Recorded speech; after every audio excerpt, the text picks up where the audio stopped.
Welcome to this week's edition of Motorsports Mania. This week we are at the Nitro Pit's inaugural running of the Nitrocross World Championships, where 250 drivers will be competing in 6 classes for cash and prizes totaling over $40,000.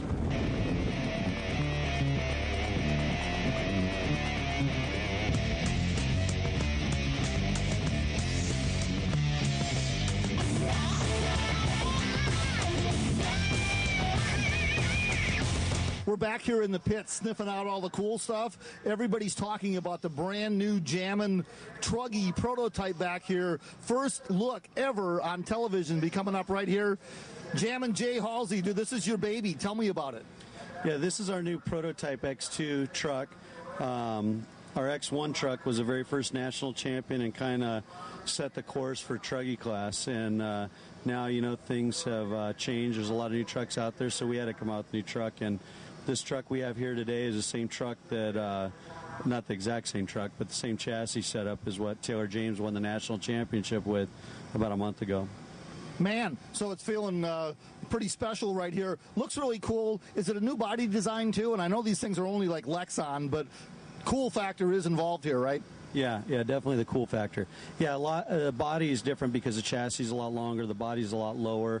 We had to stretch the nose of the body a little bit to fit the suspension, and get the whole deal with this truck is we got everything lighter and lower, all the weight in it. So, but it's worked really well so far. We've had the national championships. We had 3 of them there, and had all 3 in the main event. And that was the first time we even ran the truck. We did some testing beforehand, but that was the first time with all the components together as you see it now was at the Nationals. So. Jay, you've been around the industry for many, many years. Tell me, you know, from when you first started out to now as a manufacturer. You started off as a racer. You made your own parts just to go fast. You've made a business out of it. You're making a living out of it. You're still out there. I see you out there turn marshaling just like one of the guys. You know, what's it seem like over, about 18, 20 years you've been doing this now? Yeah. What kind of changes have happened? Yeah, it's been about probably 23, 24 years, and I originally started out in electric racing, and you know, as I said before, the biggest thing back then was just to keep a car going, you'd win. Nowadays, it's not just keeping it going. It's all the fine-tuning with, you know, dampening in the shocks. They're all-wheel drive. You have a front and a rear and a center differential, sway bars, different tires, different tire compounds, different inserts for the tires. So, I mean, different spring rates. It's basically just like a real car, and the competition's serious in these. So, nowadays, I mean, it's a lot different than it used to be. Well, the action's hot and heavy on the track. A whole lot goes on back here in the pits that people don't see. These guys actually are pretty much kind of like the NHRA racers. They take their cars completely apart, service them, and put them back together. Chad Bradley is back here in the pits right now between races, has his buggy all apart. Chad, tell me what you're doing to this thing, because, man, it's already in a million pieces. Yeah, I'm getting ready for the main event.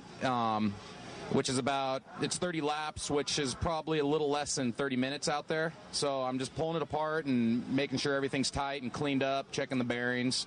You know, the track's dry, so there's a lot of dust out there. Dust can work its way into the hinge pins, and so I'm just going through it, checking it, and making sure it's all free and not bound up for the main event. Now, I noticed you've got the shocks off, too. Do you do any changing with the shocks? Yeah, I'll adjust it for the outside temperature, and I'll clean them up, make sure there's all the joints where it attaches to the suspension arms and the shock towers that it won't be bound up. Now, a lot of people don't understand the suspension on these RC cars. You actually change the oil viscosity, or do you even use oil anymore? Yeah, we use a silicone oil, and we could adjust it with that, or the dampening with the pistons, the pack, the springs, even the shock angles, you know, for the roll, the pack, you know, even the weight transfer.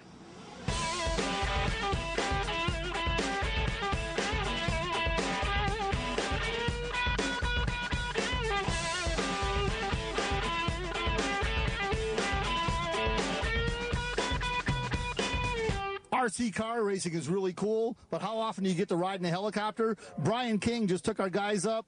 Great footage from the air. Brian, first of all, thank you. And why are you guys out here? What's going on, man? Well, it's an exciting weekend. Nitro Pit invited us to come out, and first off, I'd like to thank Best Choice Properties for letting us use their helicopter. But we're here at the World Championship. There's over 250 guys driving their cars, and it's just exciting to see what's going on out here.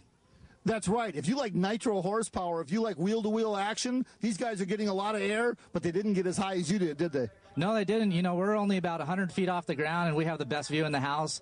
To see these cars do 30-foot jumps, it's just spectacular. It's awesome. That's right. Always adding a better perspective to anything with helicopter footage. We can't thank these guys enough for taking us up, having some fun, and more importantly, giving these RC car racers the coverage they deserve. If you want to help out, that would be great.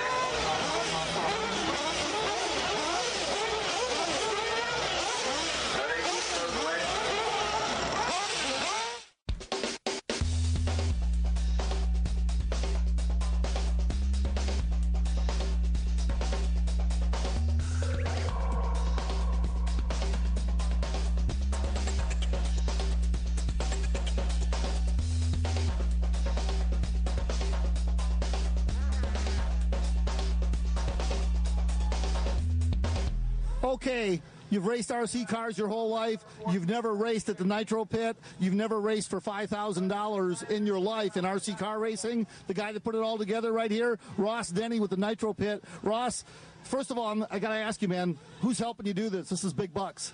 Well, you know, we've had a lot of corporations that really have seen the people that are working in the RC industry, the racers in the RC industry. We've got a great group of people here that like to have fun and take it to a very serious level, and that's what we've been able to do here is put some organization to the industry and structure an event that is focused around the racers. You know, we got several individuals here that race just off their sponsorship money. They'll make $100,000 a year. So as a race, we wanted to bring the best from the world around to a track here in the United States and be able to host the world's largest payout race in the history of the industry. And we're doing it to the thanks of a lot of people. A lot of companies have really stepped up. Many of the companies that we'll talk about today, Best Choice Properties and Hayden's Flooring and D&D Auto Service and all the companies within the RC industry as well, which there's another dozen of those.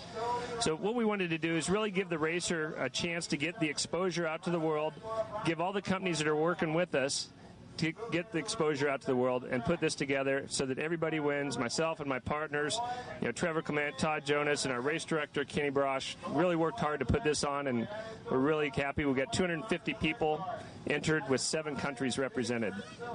I think that's probably a first also for RC cars just in general. You never know where you're going to see this kind of stuff pop up, but it's popping up more and more.